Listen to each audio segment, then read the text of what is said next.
Hello hello.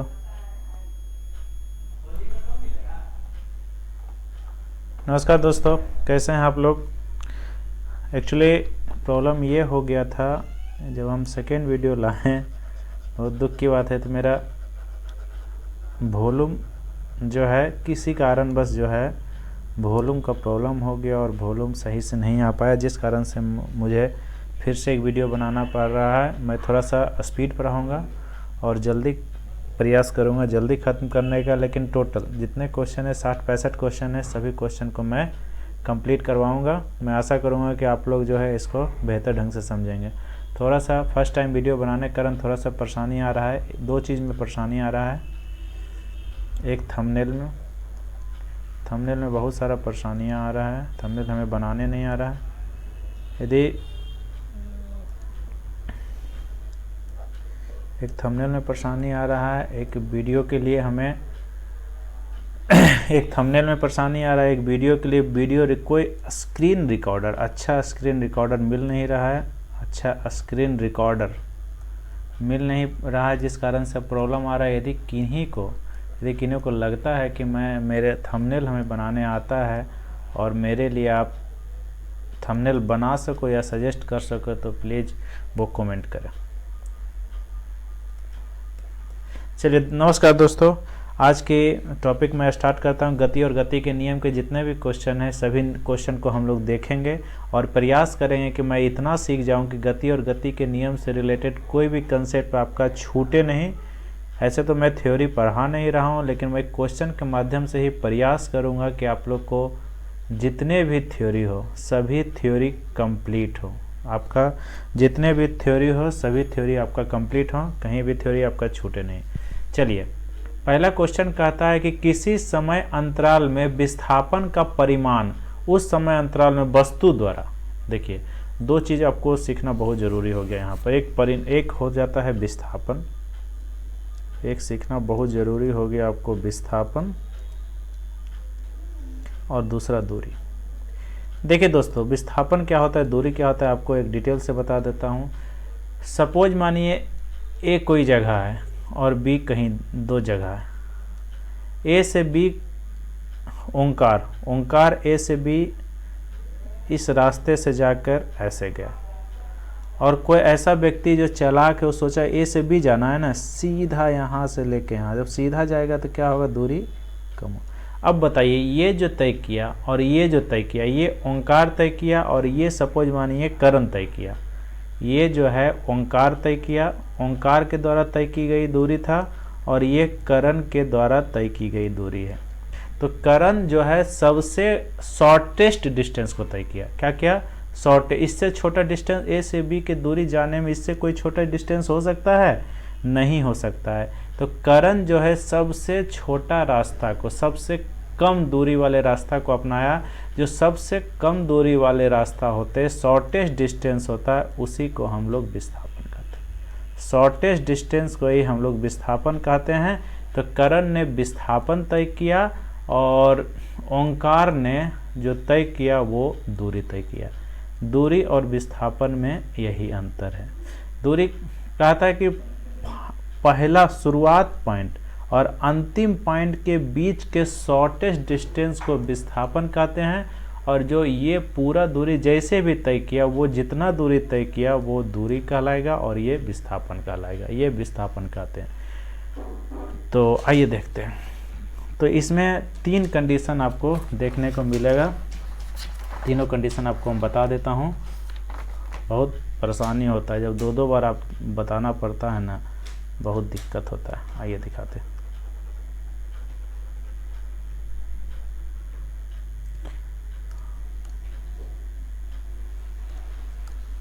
चलिए, पहला है कि जैसे यदि सपोज मानिए ए से बी की दूरी कोई गया, कोई बिंदु ए है, यहाँ से ओंकार भी ऐसे चल के आया है और करण भी ऐसे चल के आया। दोनों जो है यही रास्ता को अपना लिया, दोनों यही रास्ता को अपना लिया। तो कहने का मतलब ये हुआ कि ऐसे कंडीशन में जो दूरी हुआ वो विस्थापन के बराबर हो गया।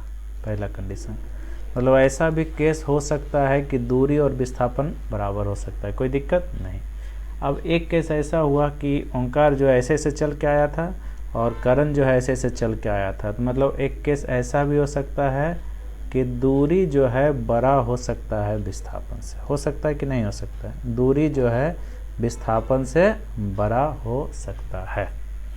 और तीसरा केस, एक केस और है, यदि कोई ए बिंदु से शुरुआत किया और एच तक गया, अब फिर एच से लौटा, अब फिर ए तक आ गया, ऐसे कंडीशन में विस्थापन क्या होगा, दूरी क्या होगा। तो दूरी जो होगा, एच गया एच आया तो एच प्लस एच 2h हो गया, लेकिन विस्थापन जो हो जाएगा वैसे कंडीशन में शुरुआत पॉइंट और अंतिम पॉइंट के बीच के दूरी को विस्थापन कहते हैं। तो शुरुआत पॉइंट भी ए है और अंतिम पॉइंट भी है, ऐसे कंडीशन में यहाँ विस्थापन क्या हो जाएगा, 0 हो सकता है। मतलब दूरी जो है, दूरी कभी भी 0 नहीं होगा, कभी भी 0 नहीं होगा, लेकिन विस्थापन जो हो जाएगा, विस्थापन 0 हो सकता है, विस्थापन 0 हो सकता है।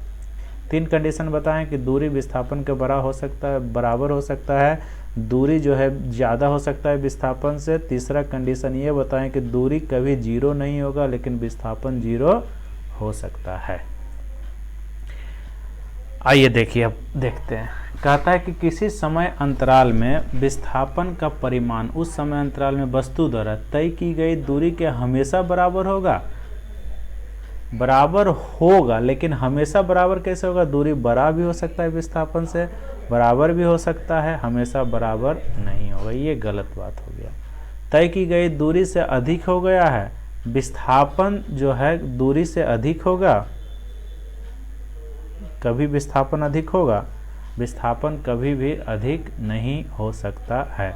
तीसरा, तय की गई दूरी से हमेशा कम होगा, हमेशा कम भी नहीं होगा, क्योंकि हमेशा कम नहीं होगा, विस्थापन कम होगा दूरी से, लेकिन हमेशा नहीं होगा, कुछ कंडीशन में बराबर भी होगा, कुछ कंडीशन में कम भी होगा। तय की गई दूरी से कम हो सकता है, हाँ दूरी से कम हो सकता है, बराबर भी होता है, दूरी से कम भी हो सकता है। इसका आंसर क्या हो गया, डी नंबर।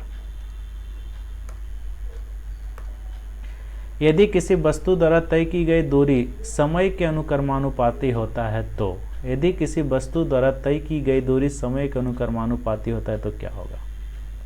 देखिए इसका आराम से आंसर देंगे। कह रहा है कि समय के साथ दूरी बढ़ रहा है, समय के साथ दूरी बढ़ रहा है, मतलब सीधा समझिए, 1 सेकेंड में यदि 5 मीटर, दूसरा सेकेंड में 5 मीटर, तीसरा सेकेंड में 5 मीटर, समय के साथ मतलब 5 मीटर, पहला समय 5 मीटर तय किया, दूसरा सेकंड में 5 मीटर तय किया, तीसरा सेकंड में 5 मीटर तय किया, समय के अनुसार बढ़ रहा है। तो ऐसे कंडीशन में क्या होगा, समय के अनुक्रमा, तो ऐसे कंडीशन में क्या होगा, तो चाल क्या हो जाएगा, तो चाल ऐसे कंडीशन में एक समान हो जाएगा, एक समान चाल हो जाएगा जी।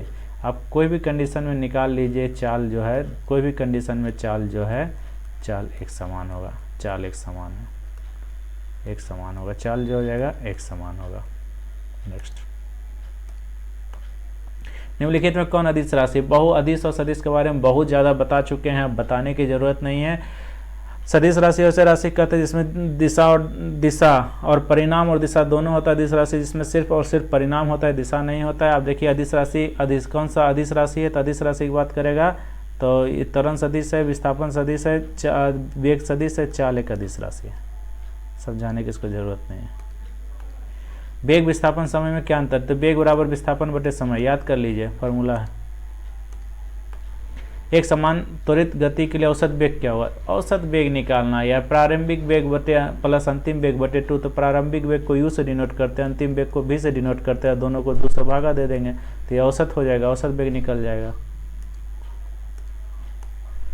यदि कोई वस्तु पटना से रांची जाती है और पुनः रांची से पटना वापस आ जाती है तो उस व्यक्ति का विस्थापन क्या होगा। विस्थापन के बारे में प्रारंभिक बिंदु और अंतिम बिंदु के बीच की दूरी, तो पटना ए से पी से पटना से रांची गया, पटना से नहीं, पटना से रांची गया, पटना से रांची गया, फिर रांची से यही पटना आ गया, फिर रांची से पटना आ गया, तो प्रारंभिक बिंदु और अंतिम बिंदु एक ही बिंदु पर, तो ऐसे कंडीशन में विस्थापन क्या हो जाएगा, विस्थापन 0 हो जाएगा। तो प्रारंभिक बिंदु और अंतिम बिंदु के बीच की दूरी को ही हम लोग विस्थापन कहते हैं।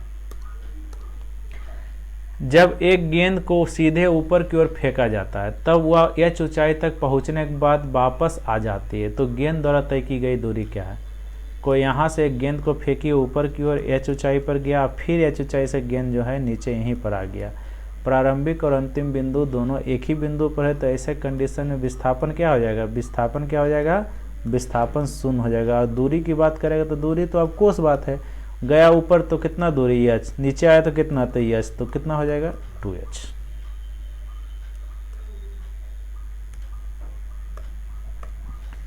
जब कोई वस्तु एक निश्चित बिंदु के आगे पीछे चलती है तो उस गति को क्या कहते हैं। देखिए बहुत अच्छा क्वेश्चन है, थोड़ा सा इस क्वेश्चन को देखिए।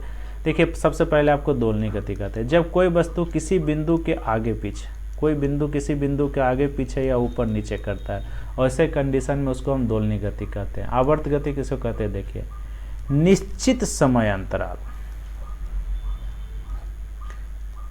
कहता है, निश्चित समय अंतराल, निश्चित पथ, निश्चित समय अंतराल, निश्चित पद पर कोई वस्तु, निश्चित समय अंतराल निश्चित पर कोई वस्तु यदि अपनी गति को दोहराता है, तो उसको हम लोग आवर्त गति कहते हैं। निश्चित समय अंतराल में निश्चित पथ पर यदि कोई वस्तु अपनी गति को दोहराता है तो उसको हम लोग आवर्त गति कहते हैं। जैसे पृथ्वी द्वारा सूर्य का परिक्रमा, पृथ्वी जो परिक्रमा करती है, आप देखिए एक निश्चित समय अंतराल होता है कि कितना दिन में परिक्रमा कर लेता है, एक निश्चित पथ होता है कि यही पथ में घूमेगा और फिर से एक बार घूमने के बाद फिर वही गति को दोबारा दोहराते, तो इसके लिए हम इसको पृथ्वी के जो परिक्रमा या परिक्रमण काल, घूर्णन काल कुछ भी है, वो जो है एक प्रकार का आवर्त गति है। क्वेश्चन क्या कहता है कि जब कोई वस्तु एक निश्चित बिंदु के आगे पीछे चलती है तो उस गति को क्या कहेंगे दोस्तों, आवर्त गति कहते हैं। कहीं निश्चित पथ, निश्चित समय अंतराल नहीं है, कोई बिंदु के आगे पीछे ऊपर नीचे यदि होता है तो उसको हम लोग दोलन गति कहते हैं।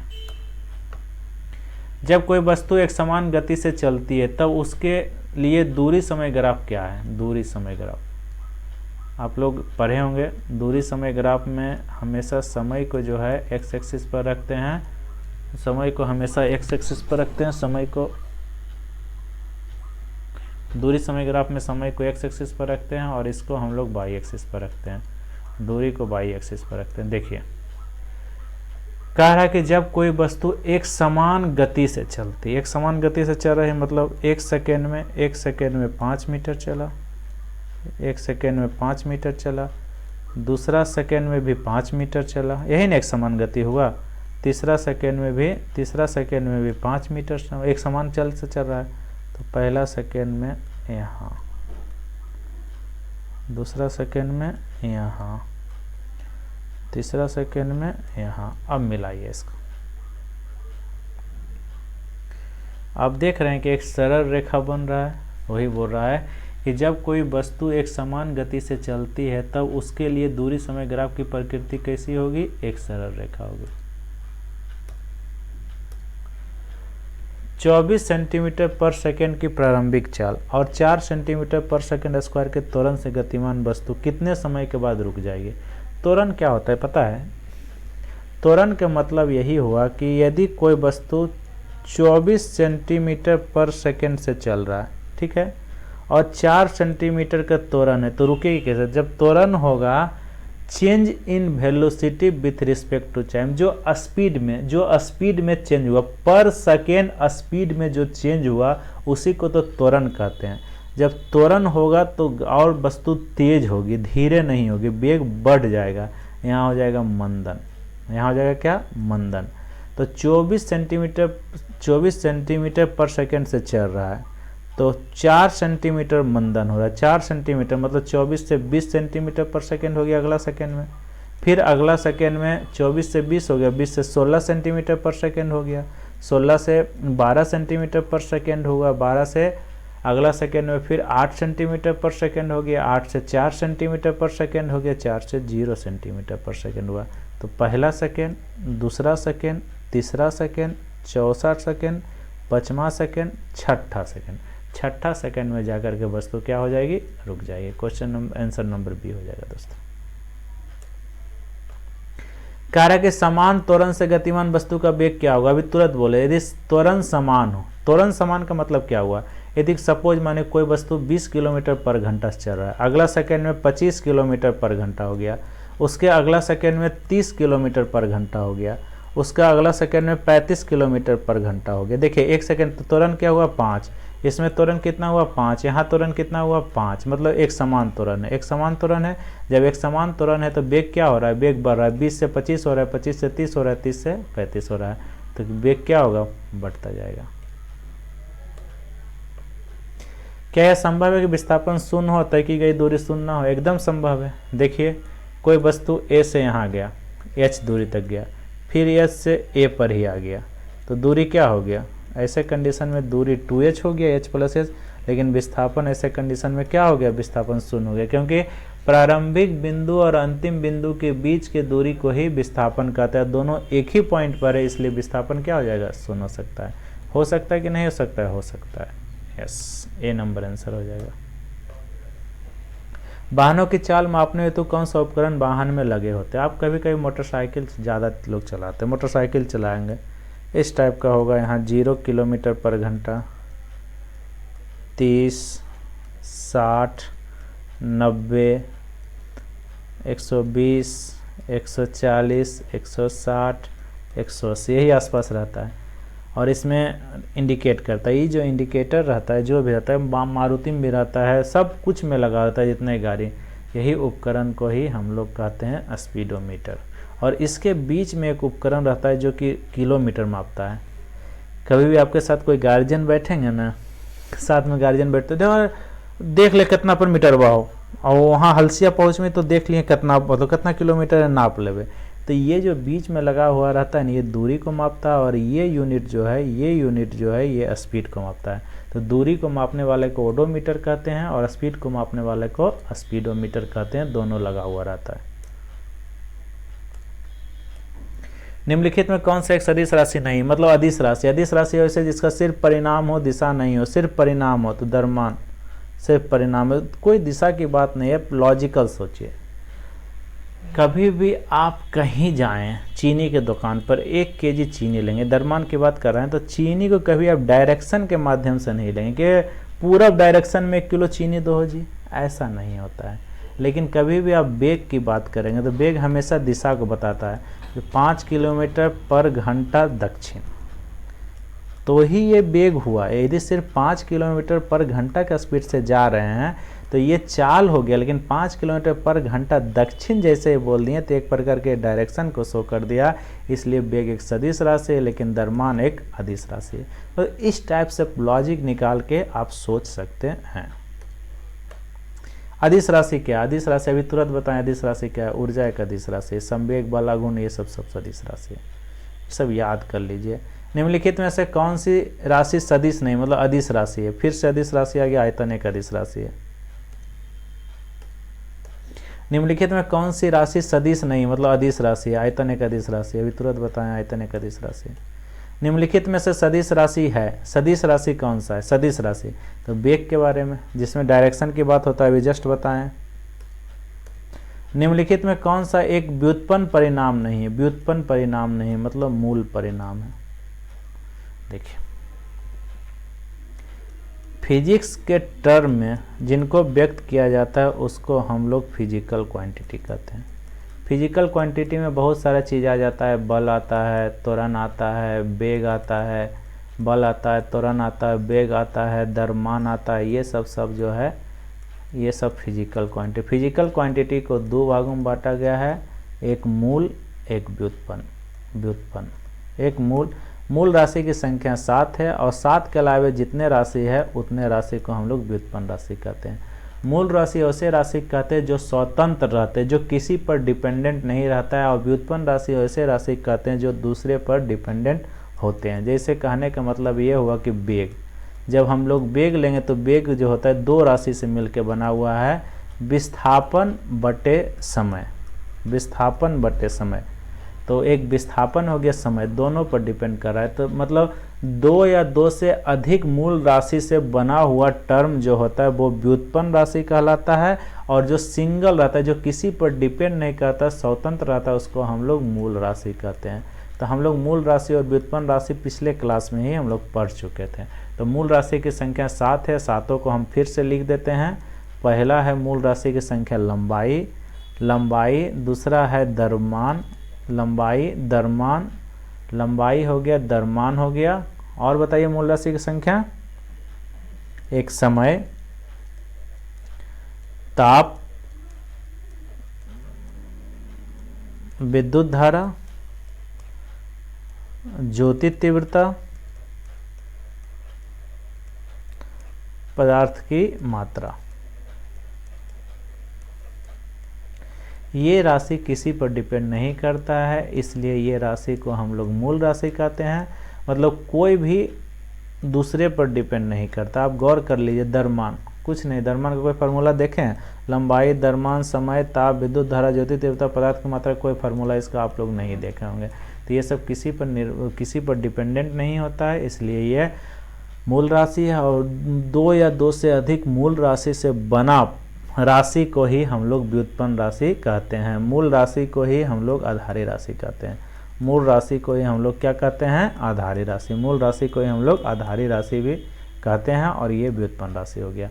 कह रहा है कि निम्नलिखित में कौन सा एक व्युत्पन्न परिणाम नहीं, मतलब मूल है, तो मूल में द्रव्यमान हो जाएगा। देख लीजिए, घनत्व, आयतन, चाल नहीं है। घनत्व देख रहे हैं, घनत्व बराबर होता है द्रव्यमान बटे आयतन। ये तो यहीं पर गड़बड़ा गया, ये गड़बड़ा गया, ये भी गड़बड़ा गया। त्वरण ज्ञात करने का सही सूत्र क्या? त्वरण ज्ञात करना, change in velocity with respect to time. Change in velocity, जो वेग में परिवर्तन, कोई गाड़ी चल रहा है तो पर सेकेंड उसका गति में क्या चेंज आ रहा है। मतलब पहले 20 मीटर पर सेकेंड था, 20 से 30 मीटर पर सेकेंड हो गया। मतलब पहला सेकेंड में 20 मीटर, दूसरा सेकेंड में, तो चेंज इन वेलोसिटी तो u हो जाएगा, ये v हो जाएगा। सब जानता है, शुरुआती वेग को u से डिनोट करते हैं और अंतिम वेग को v से। तो v माइनस यू बटे कितना टाइम में, विथ रिस्पेक्ट टू टाइम, तो v minus you by T. v minus you by T, किसी को v माइनस यू कर दीजिए, डी नंबर आंसर हो गया। देखिए, पदार्थ के संवेग और वेग के अनुपात में कौन सी भौतिक राशि प्राप्त किया जाता है? देखिए, संवेग और वेग का अनुपात निकाल दीजिए। संवेग और वेग का अनुपात निकालना है। क्या निकालना है? संवेग और वेग का अनुपात निकालना है। संवेग बटा वेग कर सकते हैं, अनुपात निकालना। संवेग का फॉर्मूला क्या होता है? Mass into velocity. और वेग को v से डिनोट करते हैं, तो v से v कट गया, तो ये क्या निकल जाएगा? m फॉर क्या होता है? मास। m फॉर क्या होता है? मास, मतलब द्रव्यमान। कितना नंबर आंसर हो जाएगा? C number. जड़त्व का गुण, जड़त्व का गुण, आइए बताते हैं जड़त्व क्या होता है। आप लोग आराम से सुनेंगे। गैलीलियो के द्वारा जड़त्व दिया गया था। गैलीलियो ने सबसे पहले जड़त्व को दिया था। उन्होंने बोला था कि 3 तरह के जड़त्व होता है। जड़त्व कितने प्रकार के होते हैं? 3 तरह के जड़त्व होता है। एक होता है इनर्शिया, मतलब इनर्शिया ऑफ रेस्ट। इनर्शिया मतलब इनर्शिया ऑफ रेस्ट। पहला जड़त्व क्या होता है? Inertia of rest. दूसरा, इनर्शिया मतलब जड़त्व ही होता है। दूसरा होता है इनर्शिया ऑफ मोशन, मोशन का जड़त्व। इनर्शिया ऑफ मोशन मतलब मोशन का जड़त्व। तीसरा होता है inertia of direction. Inertia of direction मतलब दिशा का जड़त्व। इनर्शिया ऑफ डायरेक्शन मतलब दिशा का जड़त्व। 3 तरह के जड़त्व होते हैं। Inertia of rest, inertia of motion, inertia of direction. होता है क्या? गैलीलियो के द्वारा बताया गया था कि कोई वस्तु यदि रेस्ट में हो तो वो रेस्ट में ही रहना चाहता है, जब तक रेस्ट में ही रहना चाहता है। जब तक वाला बात छोड़ दीजिए। कोई वस्तु यदि गति में है तो वो गति में ही रहना चाहता है, और कोई वस्तु यदि एक डायरेक्शन में तो वही डायरेक्शन में, वही दिशा में वो रहना चाहता है। जैसे सपोज मानिए, एक एग्जाम्पल हम आप लोग को बताते हैं। एक एग्जाम्पल बताते हैं। एक घोड़ा है, एक घोड़ा है। सपोज मानिए एक घोड़ा है। घोड़ा भी हमसे बनाने नहीं आता है। एक घोड़ा पर एक लड़का बैठा हुआ है। एक घोड़ा पर एक लड़का बैठा हुआ है। ओंकार नाम का लड़का बैठा हुआ है। ओंकार नाम का लड़का बैठा हुआ है। अब क्या हुआ? घोड़ा जो है रेस्ट में है। घोड़ा रेस्ट में, एकाएक घोड़ा चला तो घोड़ा तो मोशन में आ गया, लेकिन उस पर बैठा व्यक्ति मोशन में नहीं आने के कारण जो है घोड़ा आगे बढ़ा। तो वहीं रहा तो वो जो है पीछे की ओर धक्का देता हुआ पीछे की ओर धक्का देगा, पीछे की ओर झुक जाएगा, पीछे की ओर झुक जाएगा। मतलब कहने का मतलब क्या है कि घोड़े को गति में आ जाने के दौरान व्यक्ति ओंकार गति में नहीं आ सका। ओंकार जो है इनर्शिया ऑफ रेस्ट, जड़त्व में ही, रेस्ट के जड़त्व में रह गया, जिस कारण से ओंकार जो है पीछे की ओर झुक गया। और दूसरा कंडीशन अब क्या होगा, दूसरा कंडीशन है कि एक घोड़ा है, ठीक है, एक घोड़ा पर जो भी है ओंकार बैठा हुआ है, ओंकार नाम का एक लड़का बैठा हुआ है, ओंकार नाम का एक लड़का बैठा हुआ है। कौन बैठा हुआ है? ओंकार नाम का एक लड़का बैठा हुआ है। अब क्या होता है, ओंकार नाम का एक लड़का, अब घोड़ा जो है गति में है, घोड़ा गति में एकाएक क्या हुआ, एकाएक घोड़ा रुक गया। जब एकाएक घोड़ा रुक गया तो घोड़ा के रिस्पेक्ट में ओंकार भी गति में था, लेकिन एकाएक घोड़ा रुकने से घोड़ा तो रेस्ट में आ गया, लेकिन ओंकार रेस्ट में नहीं आया, तो ओंकार जो है आगे की ओर झुक जाएगा। उसे कंडीशन में ओंकार जो है आगे की ओर झुक जाएगा। इसी को इनर्शिया ऑफ मोशन कहते हैं। इनर्शिया ऑफ रेस्ट भी समझ गए, इनर्शिया ऑफ मोशन भी समझ गए। अब आप समझिए इनर्शिया ऑफ डायरेक्शन क्या होता है। इनर्शिया ऑफ डायरेक्शन क्या होता है, अब देखिए, कभी कभी आप कार में कभी बैठे हैं, कार में, कार सीधा सीधी जा रहा है, कार सीधा जा रहा है, उसमें व्यक्ति बैठा हुआ है, ओंकार बैठा हुआ, कार में ओंकार बैठा हुआ। कौन बैठा हुआ है? ओंकार बैठा हुआ है। कार सीधा जा रहा है, यहाँ पर तीखा मोड़ है। जब कार अपना डायरेक्शन बदला, लेकिन कार ने अपना डायरेक्शन तो बदल लिया, लेकिन ओंकार जो है कार के रिस्पेक्ट में सीधा चल रहा था। इस कारण से ओंकार जो है इधर की ओर सीधा, इधर की ओर उल्टा साइड जो है झुक जाता है। ओंकार जो है कार में उल्टा साइड झुक जाएगा। इसी को हम इनर्शिया ऑफ डायरेक्शन कहते हैं, क्योंकि जिस डायरेक्शन में ओंकार जाना चाहता था वही डायरेक्शन में वो जाना चाहेगा, जिस कारण से उसका डायरेक्शन, जिस कारण से वह उधर की ओर झुक जाएगा, उल्टा दिशा में, इस दिशा में जा रहा है, इस दिशा में, उल्टा दिशा में वह झुक जाएगा। तो आपको inertia of rest, inertia of motion और इनर्शिया ऑफ डायरेक्शन तीनों को स्पष्ट रूप से बता दिए दोस्तों। अब क्या है जड़त्व का गुण, तो किसी किसी वस्तु में होगा, कोई नहीं, गलत बात है। प्रत्येक वस्तु में होगा, एकदम सही बात है, प्रत्येक वस्तु में होगा।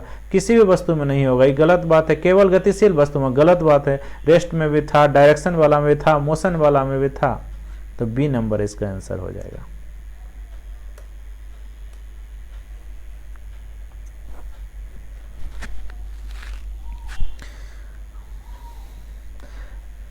चलिए अब नेक्स्ट देखते हैं। जब किसी वस्तु की गति त्वरित होती है तो, जब किसी वस्तु की गति त्वरित होती है तो उसकी त्वरित होती है, त्वरित मतलब एक्सेलरेट होती है। जब कोई वस्तु एक्सेलरेट होती है मतलब उसका वेलोसिटी, एक्सेलरेट होगा तो वेग हमेशा बढ़ेगा, ध्यान रखिएगा। एक्सेलरेट होगा तो वेग बढ़ेगा, आपको हम बता चुके हैं।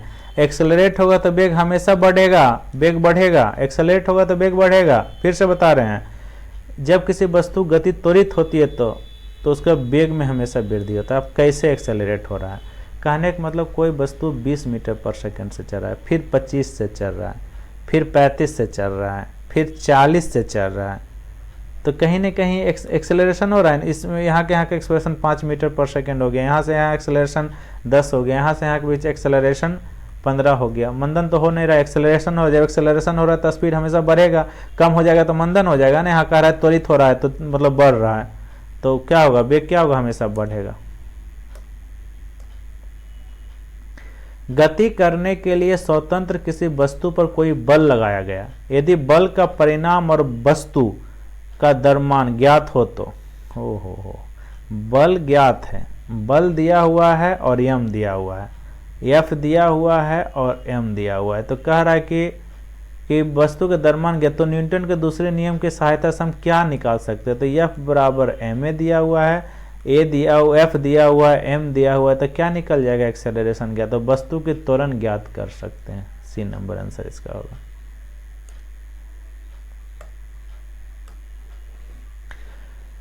चलिए 25 नंबर क्वेश्चन देखिए। यदि गति करने के लिए स्वतंत्र 1 केजी द्रव्यमान की किसी वस्तु पर 1 न्यूटन बल लगाया जाए तो क्या होगा। मास दिया हुआ है, मास कितना दिया हुआ है दोस्तों, मास दिया हुआ है 1 केजी, फोर्स दिया हुआ है 1 न्यूटन। तो कह रहा है क्या कि उसका, यदि गति करने के लिए स्वतंत्र 1 केजी द्रव्यमान की किसी वस्तु पर 1 न्यूटन बल लगाया जाए तो वह कितना की चाल से गति करेगी, कितना के त्वरण, तो एक से त्वरण निकालना है। F बराबर ma होता है, तो F दिया हुआ a दिया हुआ, तो F दिया हुआ m दिया हुआ, तो a निकालना, तो F कितना दिया हुआ 1 न्यूटन। न्यूटन को लिखते हैं kg मीटर पर सेकेंड स्क्वायर बटे, सॉरी यार, kg मीटर पर सेकेंड स्क्वायर बटे 1 kg, तो 1 kg से 1 kg कट गया, तो 1 मीटर पर सेकेंड स्क्वायर का एक्सेलरेशन गतिशील होगा। लिखा हुआ 1 मीटर पर सेकेंड स्क्वायर के त्वरण से गतिशील होगा। क्या नंबर आंसर हो जाएगा? 4 नंबर। देखिए 26 नंबर,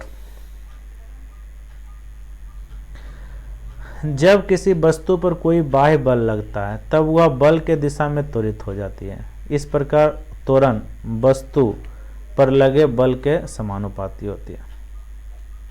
ए नंबर आंसर हो जाएगा।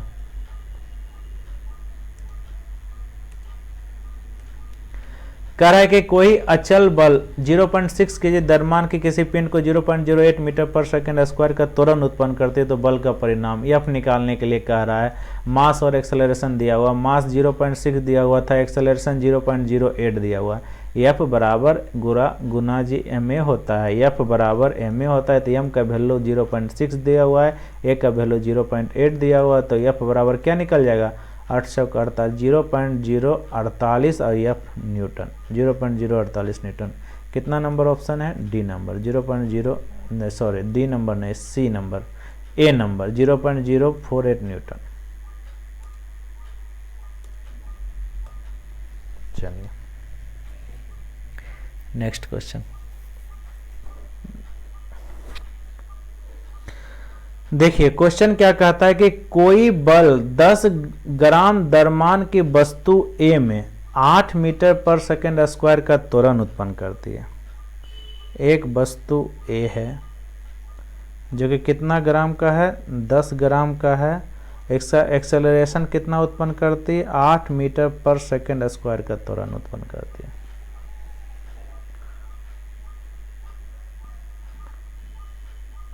दूसरा वस्तु B है जो 20 ग्राम का है और जो 5 मीटर पर सेकेंड स्क्वायर का त्वरण उत्पन्न करती है। तो किस पे बल अधिक लगता है? तो बल बराबर क्या होता है? F बराबर ma होता है। मास कितना दिया हुआ? 10 ग्राम। एक्सेलरेशन कितना? 80। तो 80 न्यूटन का बल लगता है इसमें। और इसमें देख लेते हैं 20 मास दिया हुआ है, 5 ही दिया हुआ है, एक्सेलरेट तो 100 न्यूटन का बल लगता है। तो किस में? बी वाला में ज़्यादा बल लगता है।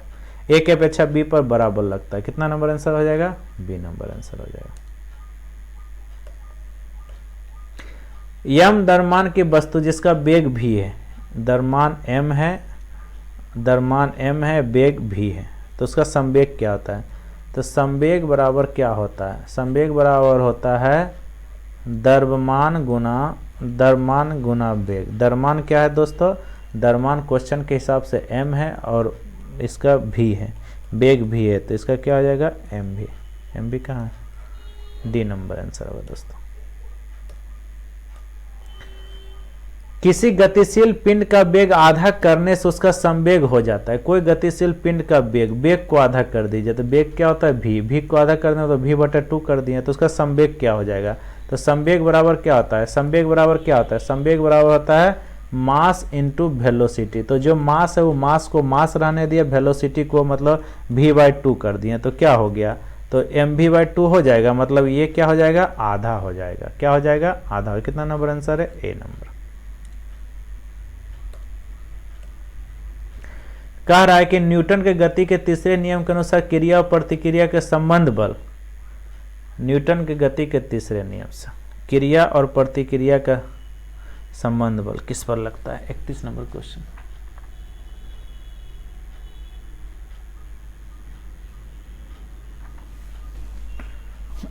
कितना क्वेश्चन है दोस्तों? 67 क्वेश्चन है ना।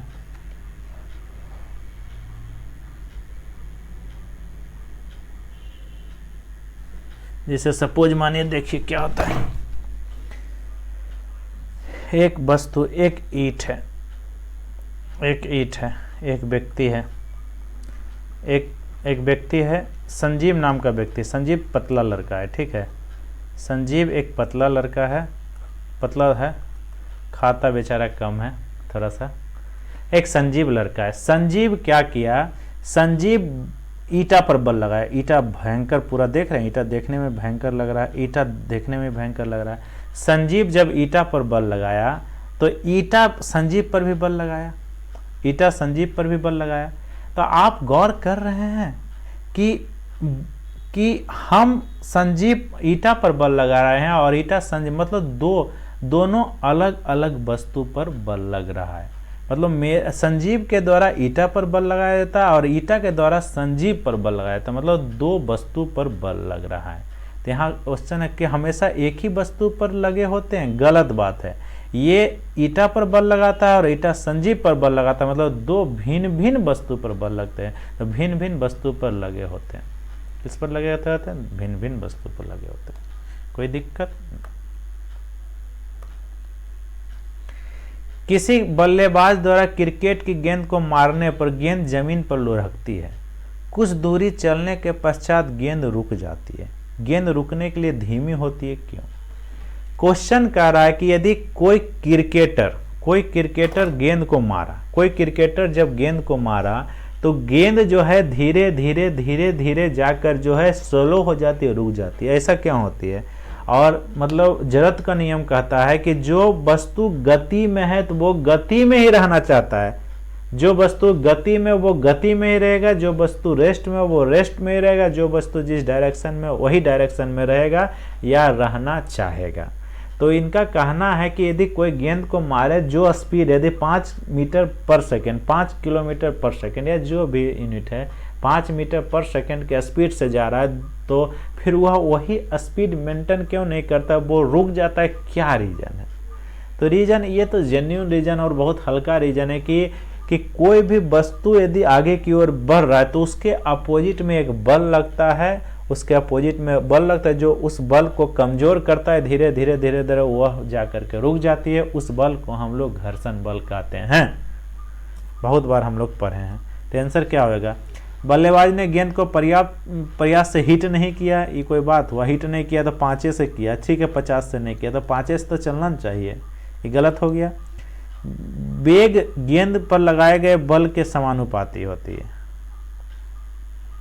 गेंद पर गति की दिशा के विपरीत एक बल कार्य कर रहा है, एकदम सही बात बोला, सी नंबर आंसर होगा। कह रहा है कि किसी वस्तु के जड़त्व की माप होती है। जड़त्व की माप, जड़त्व जितना दरमान का डायरेक्टली प्रोपोर्शनल है, जितना दरमान डायरेक्टली प्रोपोर्शनल टू जड़त्व, जितना ज़्यादा दरमान रहेगा उतना ज़्यादा जड़त्व होगा वस्तु के दरमान से।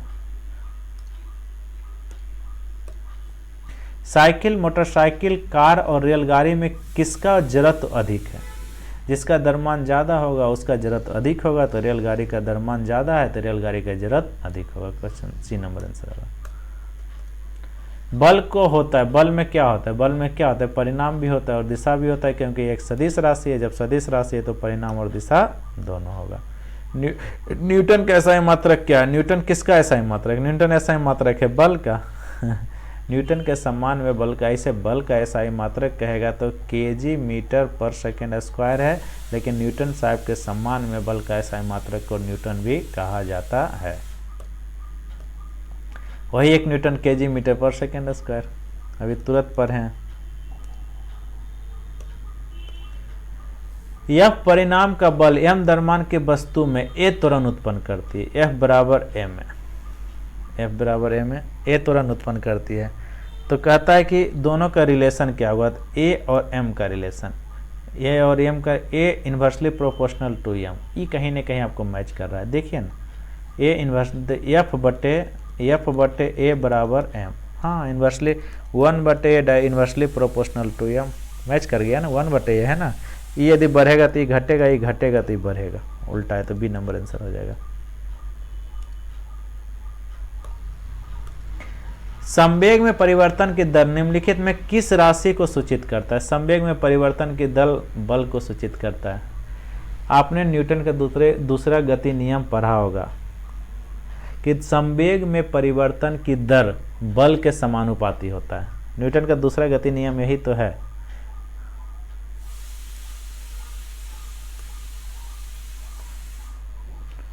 चलिए 41 नंबर क्वेश्चन देखिए कितना क्वेश्चन है दोस्त?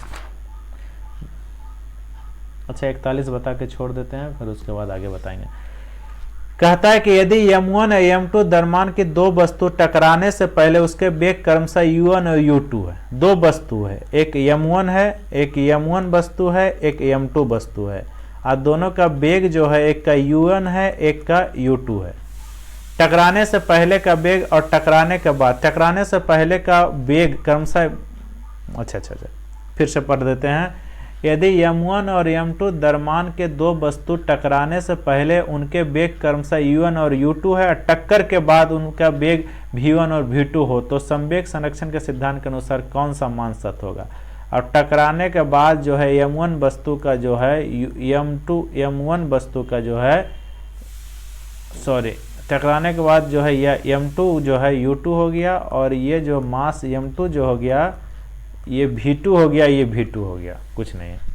फिर से समझिए, टकराने से पहले का द्रव्यमान m1 u1 है, ठीक है, ये m1 u1 है, और ये m2 u2 है, m2 u2 है, ये m1 v1 हो गया, m1 v1 हो गया, और m2 v2 हो गया, m2 v2 हो गया, ठीक है।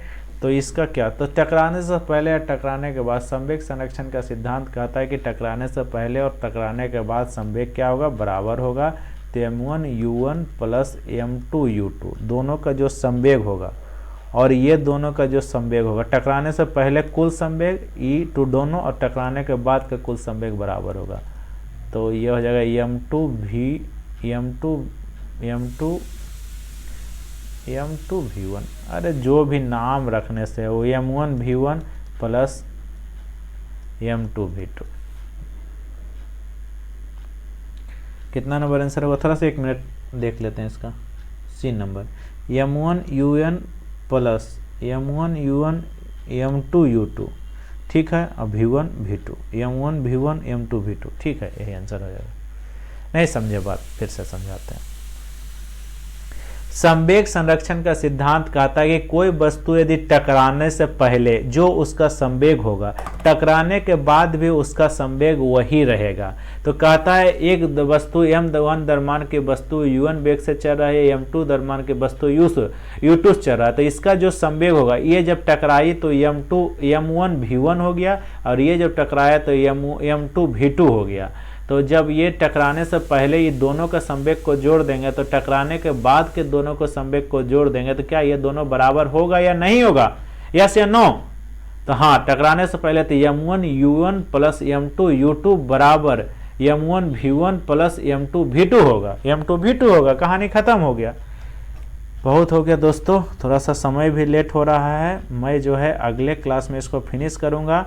मैं आपसे एक रिक्वेस्ट करना चाहता हूं कि यदि जो भी बच्चे को यदि थंबनेल बहुत अच्छे से बनाने आता है, या जो बच्चे को स्क्रीन रिकॉर्डर यदि जो बच्चे का अच्छा है, जो लैपटॉप के बारे में अच्छा से जानते हैं, उनसे एक नम्र निवेदन है कि आप हमसे कांटेक्ट करें।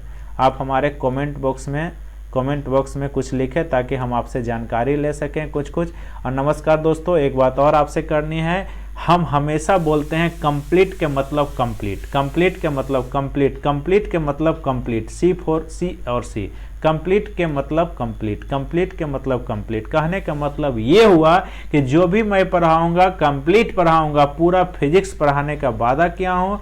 और मैं आशा करता हूँ कि आप यदि मुझसे पूरा फिजिक्स को पढ़ेंगे तो आपको कहीं भी कोई परेशानी नहीं होगी। और जहाँ तक मैं प्रयास करता हूँ कि कंसेप्ट को भी क्वेश्चन के साथ ही लेकर चले, ताकि आप लोग यदि पहले कुछ कंसेप्ट पढ़े होंगे तो वो कंसेप्ट आपको याद हो जाएगा और आप अच्छा से अच्छा कर सकते हैं। मैं वादा करता हूं दोस्तों कि यदि मेरे से आपने फिजिक्स पढ़ा है और यदि पढ़ रहे होंगे तो आप गारंटी ले लीजिए कि इतना क्वेश्चन को कंसेप्ट वाइज यदि बेहतर ढंग से आप समझ जाते हैं तो आपको एग्ज़ाम 2025 में आप अपने सपना पूरा करने से आपको कोई नहीं रोक सकता। लेकिन मैं एक बात और बताना चाहता हूँ, ये जो क्वेश्चन पूरा एनसीईआरटी और अच्छे क्वेश्चन, घटना चक्र हो गया, सभी क्वेश्चन का कलेक्शन है, बिट्टू झा का कलेक्शन है। मैं बेहतर ढंग से आप लोग को पढ़ा रहा हूँ आप लोग यदि कहीं से फाउंडेशन बैच नहीं पढ़ें तो आप इस कोर्स को कर सकते हैं, लेकिन यदि आपको बेसिक जानकारी भी नहीं है तो आप प्लीज़ कहीं जा कर के कोई भी यूट्यूब चैनल से जा करके आप एक बार कोर्स को समाप्त कर लें, या तो चैप्टर वाइज करके मेरे क्वेश्चन को आप लोग देख सकते हैं। बहुत बहुत धन्यवाद दोस्तों। और एक बात बता, बहुत ज़्यादा एनटीपीसी हो गया, बीपीएससी 4.0 हो गया, और बहुत सारे रेलवे के एग्जाम में है, एसएससी के एग्जाम में, सब जगह ये क्वेश्चन काम आएगी दोस्तों। आप लोग बेहतर ढंग से पढ़ें। मैं आशा करता हूँ कि 2025 आपका होगा। धन्यवाद दोस्तों, बहुत बहुत धन्यवाद।